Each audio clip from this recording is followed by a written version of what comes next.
ಕರ್ತನಾದ ಯೇಸು ಕ್ರಿಸ್ತನಲ್ಲಿ ಪ್ರಿಯರಾದ ದೇವಜನರೇ, ನಮ್ಮ ಕರ್ತನಾದ ಯೇಸು ಕ್ರಿಸ್ತನ ಅತ್ಯಧಿಕವಾದ ಕೃಪೆಯೂ ಸಮಾಧಾನವು ತಮಗೂ ತಮ್ಮ ಕುಟುಂಬದ ಪ್ರಿಯರೆಲ್ಲರಿಗುಂಟಾಗಲಿ.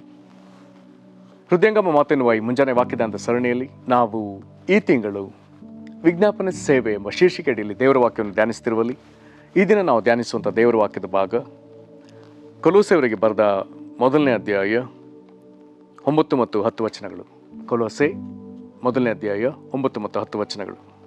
ವಾಕ್ಯ ಹೀಗೆ ಹೇಳ್ತದೆ: ಆದ ಕಾರಣ ನಾವು ನಿಮ್ಮ ಸುದ್ದಿಯನ್ನು ಕೇಳಿದ ದಿವಸದಿಂದ ನಿಮಗೋಸ್ಕರ ಪ್ರಾರ್ಥಿಸುವುದನ್ನು ಬಿಡದೆ ನೀವು ಸಕಲ ಆತ್ಮೀಯ ಜ್ಞಾನವನ್ನು ಗ್ರಹಿಕೆಯನ್ನು ಹೊಂದಿ ಕರ್ತನ ಚಿತ್ತದ ವಿಷಯವಾದ ತಿಳುವಳಿಕೆಯಿಂದ ತುಂಬಿಕೊಂಡು ಆತನಿಗೆ ಯೋಗ್ಯರಾಗಿ ನಡೆದು ಎಲ್ಲ ವಿಧದಲ್ಲಿ ಆತನನ್ನು ಸಂತೋಷಪಡಿಸೋರಾಗಿರಬೇಕೆಂತಲೂ ನೀವು ಸಕಲ ಸತ್ಕಾರ್ಯವೆಂಬ ಫಲವನ್ನು ಕೊಡುತ್ತಾ ದೇವ ಜ್ಞಾನದಿಂದ ಅಭಿವೃದ್ಧಿಯಾಗುತ್ತಿರಬೇಕೆಂತಲೂ.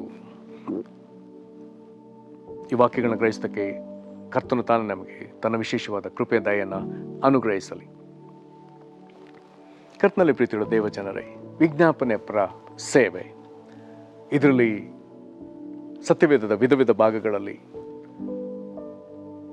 ದೇವ ಜನರು ಹೇಗೆಲ್ಲ ವಿಜ್ಞಾಪಿಸಿದ್ದಾರೆ, ಯಾವ ಸಂದರ್ಭಗಳಲ್ಲಿ ವಿಜ್ಞಾಪಿಸಿದ್ದಾರೆ, ಯಾವ ಕಾರಣಕ್ಕಾಗಿ ವಿಜ್ಞಾಪಿಸಿದ್ದಾರೆ, ಈ ಸಂಗತಿಗಳನ್ನ ನಾವು ಧ್ಯಾನಿಸ್ತಾ ಬರುವಲ್ಲಿ ಈಗ ಕಳೆದ 2 ದಿವಸಗಳಿಂದ ಸಭೆಗಾಗಿ ಪೌಲನು ಮಾಡಿದ ಪ್ರಾರ್ಥನೆ, ಪತ್ರಿಕೆಗಳಲ್ಲಿ ವಿಧ ವಿಧ ಸಭೆಗೆ ವಿಧ ವಿಧವಾದ ಪ್ರಾರ್ಥನೆಗಳನ್ನ ಅಲ್ಲಿ ದೇವರ ವಾಕ್ಯ ನಮಗೆ ತೋರಿಸಿಕೊಡುವಲ್ಲಿ ಈ ದಿನ ನಾವು ಕೊಲೋಸೆಯ ಪತ್ರಿಕೆಯಲ್ಲಿ ನಾವು ಗಮನಿಸುವಾಗ 9 ರಿಂದ 12 ವಚನದವರೆಗೂ ಒಂದು ಸುದೀರ್ಘವಾದ ಪ್ರಾರ್ಥನೆ ಇದೆ. ಅನೇಕ ಅಂಶಗಳು ಕೂಡಿರುವಂಥ ಒಂದು ಪ್ರಾರ್ಥನೆ. ನಾನು ನೆನೆಸ್ತೇನೆ, ಪೌಲನು ಸಭೆಗಾಗಿ ಮಾಡಿದ ಪ್ರಾರ್ಥನೆಗಳಲ್ಲಿ ಒಂದು ದೀರ್ಘವಾದ ಪ್ರಾರ್ಥನೆ ಇದಿರ್ಬೋದು, ದಾಖಲಾಗಿ ಬರೆದ ಒಂದು ದೀರ್ಘವಾದ ಪ್ರಾರ್ಥನೆ ಇದಿರ್ಬೋದು ಎಂಬುದಾಗಿ ನಾನು ನೆನೆಸ್ತೇನೆ. ಆದ್ದರಿಂದ ಇವತ್ತು ನಾವು ಒಂದು ಭಾಗವನ್ನು, ನಾಳೆ ದಿವಸಕ್ಕೆ ಇನ್ನೊಂದು ಭಾಗವನ್ನು ಸ್ವಲ್ಪವಾಗಿ ನಾವು ಓದಿ ಧ್ಯಾನಿಸೋಣ. ಇಲ್ಲಿ ಕೊಲೋಸೆ ಪಟ್ಟಣದವರಿಗೆ ಪೌಲನ ಈ ಪತ್ರಿಕೆಯನ್ನು ಬರೀತಾನೆ. ಚರಿತ್ರೆ ಪ್ರಕಾರ ಪೌಲ ಕೊಲೋಸೆ ಪಟ್ಟಣದೊಳಗೆ ಸುವಾರ್ತೆ ಸಾರಿದವನಲ್ಲ, ಆದರೆ ಇವನ ಜೊತೆದಾಸನಾದ ಎಪಫ್ರನು ಒಂದು ವೇಳೆ ಸುವಾರ್ತೆಯನ್ನು ಸಾರಿದ್ದಾರೆ ಎಂಬುದಾಗಿ ಹೇಳ್ತಾರೆ. ಇದರ ನಿಮಿತ್ತ ಒಂದು ಸಭೆ ಏರ್ಪಟ್ಟದೆ. ಎಪಫ್ರ ಪೌಲನ ಒಬ್ಬ ಸಹಚರ. ಅವನ ಸೆರೆಮನೆಯಲ್ಲಿರುವಾಗ ಆತನ ಜೊತೆ ಇದ್ದುಕೊಂಡು ವಿಪರೀತ ಪ್ರಾರ್ಥನೆಯಲ್ಲಿ ನಿರತನಾದ ಒಬ್ಬ ಮಹಾನ್ ಪ್ರಾರ್ಥನಾ ವೀರನಾಗಿ ನಮಗೆ ತೋರ್ಪಡುವಂಥ ಒಬ್ಬ ದೇವ ಮನುಷ್ಯ. ಇವನು ಕೊಲೋಸದವರ ಕುರಿತಾಗಿ ಅನೇಕ ಮಾಹಿತಿಗಳನ್ನ ಒದಗಿಸಿದ್ದಾನೆ. ಈ ಸುದ್ದಿಯನ್ನು ಕೇಳಿದ ಕೂಡಲೇ ಪೌಲನು ಅವನ ಜೊತೆಯವರು ಎಡಬಿಡದೆ ಅನುದಿನ ಪ್ರಾರ್ಥಿಸೋದಕ್ಕೆ ಆರಂಭಿಸಿದ್ದಾರೆ. ಕೊಲೋಸೆ ಸಭೆಯವರಿಗಾಗಿ ಅನೇಕ ಅಂಶಗಳನ್ನಿಟ್ಟು ಪೌಲ ಪ್ರಾರ್ಥಿಸ್ತಾನೆ. ಅದನ್ನು ಆತನು ಬರೀತಾನೆ. ಏನು ಹೇಳ್ತಾನೆ? ಆದ ಕಾರಣ ನಾವು ನಿಮ್ಮ ಸುದ್ದಿಯನ್ನು ಕೇಳಿದ ದಿವಸದಿಂದ ನಿಮಗೋಸ್ಕರ ಪ್ರಾರ್ಥಿಸೋದನ್ನು ಬಿಡದೆ, ಈಗ ಬರೀತಾನೆ, ಅವ್ರು ಯಾವುದ್ಯಾವ್ದ್ರಲ್ಲಿ ತುಂಬಬೇಕಂತೆ, ನೀವು ಸಕಲ ಆತ್ಮೀಯ ಜ್ಞಾನವನ್ನು ಗ್ರಹಿಕೆಯನ್ನು ಹೊಂದಿ. ಆತ್ಮಿಕ ಜ್ಞಾನವೇ ಎನ್ನುವಂಥದ್ದಿದೆ, ಆತ್ಮಿಕ ಗ್ರಹಿಕೆ ಎಂಬುದಿದೆ. ಇದರಲ್ಲಿ ಏನೆಲ್ಲ ಇದೆಯೋ ಆ ಸಕಲ ಆತ್ಮಿಕ ಜ್ಞಾನ ಗ್ರಹಿಕೆಯಲ್ಲಿ ಈ ಸಭೆಯರು ತುಂಬಿಸಲ್ಪಡಬೇಕಂತೆ. ಆದರೆ ನಮಗೂ ಇದು ಅವಶ್ಯ. ನಂತರದಲ್ಲಿ ಹೇಳಲ್ಪಟ್ಟದೆ, ಕರ್ತನ ಚಿತ್ತದ ವಿಷಯವಾದ ತಿಳುವಳಿಕೆಯಿಂದ ತುಂಬಿಕೊಂಡು.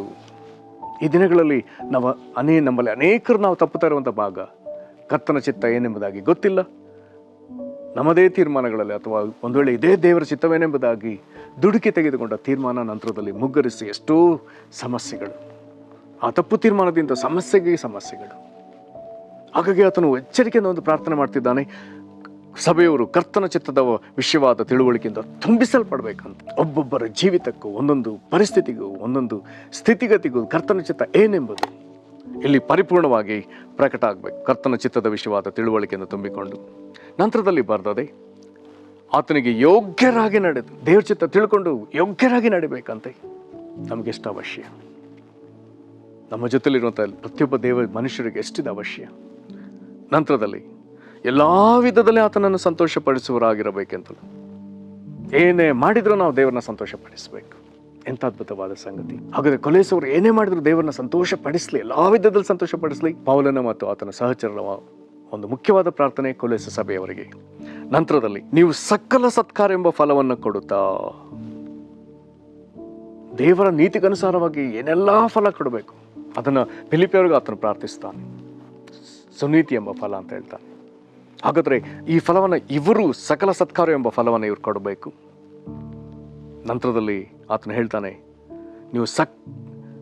ನೀವು ಸಕಲ ಸತ್ಕಾರ ಎಂಬ ಫಲವನ್ನು ಕೊಡ್ತಾ ದೇವಜ್ಞಾನದಿಂದ ಅಭಿವೃದ್ಧಿ ಆಗ್ತಿರಬೇಕು. ಇವ್ರು ಇದಿಷ್ಟೆಲ್ಲ ಮಾಡ್ತಾ ಒಂದು ವಿಷಯದಲ್ಲಿ ಅಭಿವೃದ್ಧಿ ಆಗ್ತಾ ಹೋಗ್ಬೇಕು, ಅದು ದೇವಜ್ಞಾನ. ಬೇರೆ ದೇವರ ಜ್ಞಾನ ಸಂಪಾದಿಸುವುದಕ್ಕಾಗಿ ಪ್ರತಿಯೊಬ್ಬರು ಪ್ರಯಾಸ ಪಡಬೇಕಾಗ್ತದೆ. ಹೀಗೆ ಒಂದೊಂದು ಭಾಗದಲ್ಲಿ ಅಭಿವೃದ್ಧಿ ಆಗ್ತಾ ಇವರು ಅಭಿವೃದ್ಧಿ ಆಗಬೇಕಾದದ್ದು ದೇವರ ಜ್ಞಾನದಲ್ಲಿ.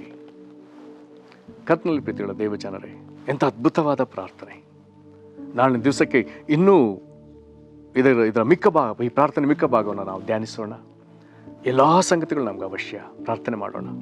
ಮಹಾಕೃಪೆಗಳ ತಂದೆಯೇ, ಇಲ್ಲಿರುವಂಥ ಪ್ರಾರ್ಥನೆ ಪ್ರಕಾರ ದೇವರೇ, ಇದು ಕೇವಲ ಕೊಲೊಸ್ಸೆ ಸಭೆಯವರಿಗೆ ಅಂದು ಮಾತ್ರವಲ್ಲಪ್ಪ, ಇಂದು ಕ್ರಿಸ್ತನ ಸಭೆಯಲ್ಲಿರುವಂಥ ಪ್ರತಿಯೊಬ್ಬೊಬ್ಬರಿಗೂ, ನಮ್ಮೊಬ್ಬೊಬ್ಬರಿಗೂ ಬೇಕಾದ ಸಂಗತಿಗಳೆಲ್ಲ ಇಲ್ಲಿ ನೀನು ಅಡಕವಾಗಿ ಕೊಟ್ಟಿರುವುದಕ್ಕಾಗಿ ಸ್ತೋತ್ರ. ದೇವರೇ, ನಾವೆಲ್ಲರೂ ಸಕಲ ಆತ್ಮೀಯ ಜ್ಞಾನವನ್ನು ಗ್ರಹಿಕೆ ನಾವು ಹೊಂದಿಕೊಂಡು, ಕರ್ತನಿನ ಚಿತ್ತದ ವಿಷಯವಾದ ತಿಳುವಳಿಕೆಯಿಂದ ನಾವು ತುಂಬಿಕೊಂಡು, ದೇವರೇ, ನಿನಗೆ ಯೋಗ್ಯರಾಗಿ ನಾವು ನಡೆಯುವುದಕ್ಕೂ ಮತ್ತೆಲ್ಲ ವಿಧದಲ್ಲಿ ನಿನ್ನನ್ನು ಸಂತೋಷ ಪಡಿಸ್ತಲೇ ಹೋಗುವುದಕ್ಕೂ ಕರ್ತನೆ, ಮತ್ತು ನಾವು ಸಕಲ ಸತ್ಕಾರ್ಯ ಫಲವನ್ನು ಕೊಡುತ್ತಾ ದೇವಜ್ಞಾನದಲ್ಲಿ ಅಭಿವೃದ್ಧಿ ಆಗಲಿ ಎಂಬುದಾಗಿ ಹೇಳಲ್ಪಟ್ಟ ಈ ಪ್ರಾರ್ಥನೆ ಪ್ರಕಾರ, ಈ ವಾಕ್ಯದ ಪ್ರಕಾರ ಕರ್ತ ನಮ್ಮನ್ನು ಹೀಗೆ ಆಶೀರ್ವದಿಸು. ನಿನ್ನ ಸಭೆಯಲ್ಲಿ ಪ್ರತಿಯೊಬ್ಬೊಬ್ಬರನ್ನು ಹೀಗೆ ಆಶೀರ್ವದಿಸು. ನಿನ್ನ ಬರೋಣಕ್ಕೆ ಕರ್ತನ ನಾವು ಯಾವಾಗಲೂ ಸಿದ್ಧರಾಗಿರುವ ವಿಧದಲ್ಲಿ ನಮ್ಮನ್ನು ದಯಮಾಡಿ ಸಿದ್ಧಪಡಿಸು. ನಿನ್ನ ಕೃಪೆಗೆ ನಮ್ಮನ್ನು ಒಪ್ಪಿಸಿಕೊಡುತ್ತೇವೆ. ಈ ಪ್ರಾರ್ಥನೆ ಫಲ ಕೊಡಲಿ. ಯೇಸು ಕ್ರಿಸ್ತನ ಹೆಸರಲ್ಲಿ ಬೇಡಿದ್ದೇವೆ ನಮ್ಮ ತಂದೆಗೆ, ಆಮೇನ್. ಕರ್ತ ನಿಮ್ಮನ್ನು ಆಶೀರ್ವದಿಸಲಿ. ವಂದನೆಗಳು.